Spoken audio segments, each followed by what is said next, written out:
Studies comparing country-by-country cancer rates have shown up to a 70-fold variation in the incidence of prostate cancer worldwide, with low rates in parts of Asia and Africa, and high rates in North America, Australia, New Zealand, and Northern Europe. Here's the map of prostate cancer mortality. Could dairy consumption have something to do with it, given Northern Europeans, Americans, Australians drink a lot of milk, whereas most non-Caucasians in the world are lactose intolerant? But just because a country drinks a lot of milk and has a lot of cancer doesn't mean the individuals within that country that are drinking the milk are getting the cancer.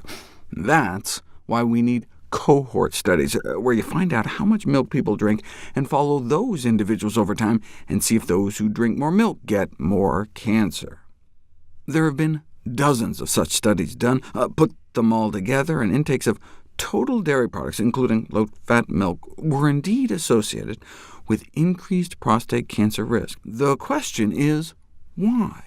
Maybe it's just all the calcium? They found that the more calcium people consume, the higher their risk of prostate cancer. Yeah, but most people get their calcium from dairy, so how do we know this isn't just a dairy effect? Before we start worrying about kale and other non-dairy sources of calcium, it'd be nice to see dairy calcium teased out from non-dairy calcium intakes, and that's exactly what they did.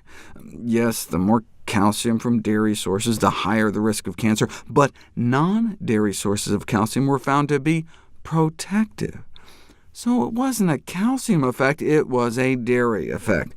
This suggests that other components of dairy may be to blame.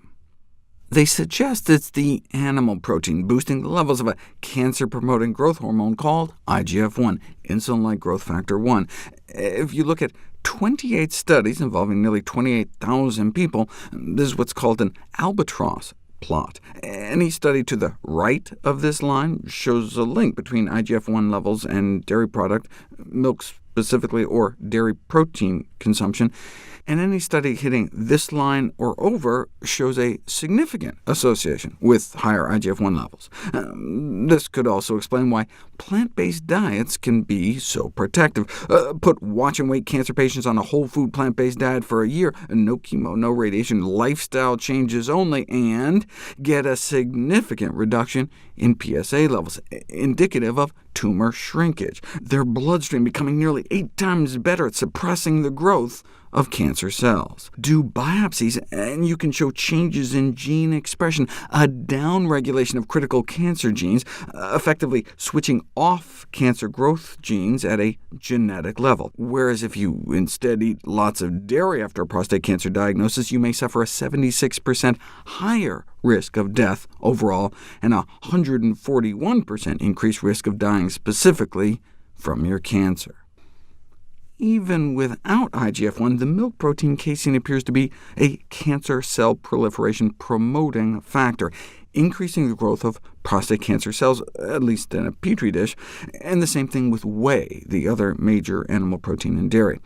See, nearly 100% of advanced prostate cancers thrive by upregulating a growth enzyme called TOR, and dairy protein boosts TOR signaling even higher, which only makes sense, right? Calves have to grow like 40 times faster than human babies, and so cow's milk has to be packed with growth promoters, not to mention the hormones in milk, especially from cows who are already pregnant again.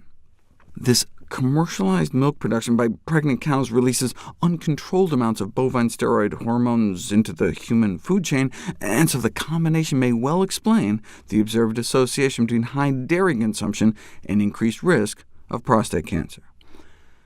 From an evolutionary perspective, the persistent abuse of the growth-promoting signaling system of bovine milk by humans over their entire lifespan, not just drinking milk during infancy, maintains the most important hallmark of cancer biology, this sustained proliferative signaling to grow, grow, grow. And so there's this interest in trying to define the safe upper limits of long-term milk and dairy intake for the prevention of the most common dairy-promoted cancer in men.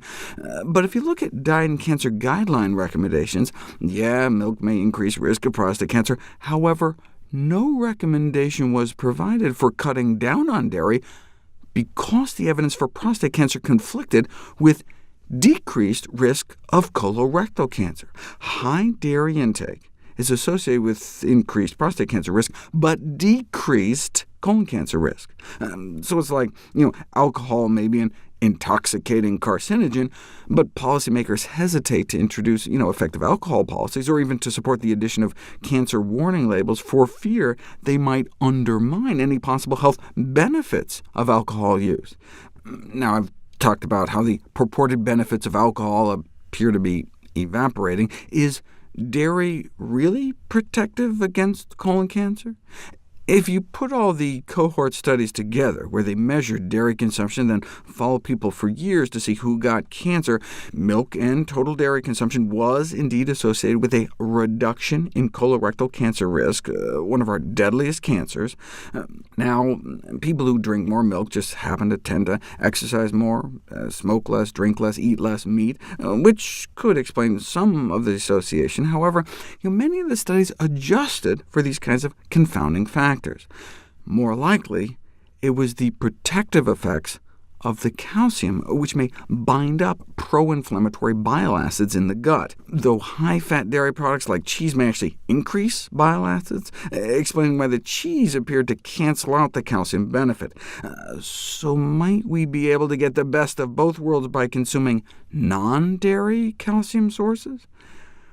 If you randomize people to calcium supplements, you can get a significant reduction in recurring colon polyps, which can otherwise turn into cancer, though calcium pills have been associated with adverse cardiovascular effects. And so the best of all worlds, if you want to take a precautionary approach in terms of nutrition in cancer, is to obtain calcium through low-oxalate, dark green, leafy vegetables, beans, split peas, chickpeas, and lentils, or, if necessary, calcium-fortified foods such as soy or almond milk.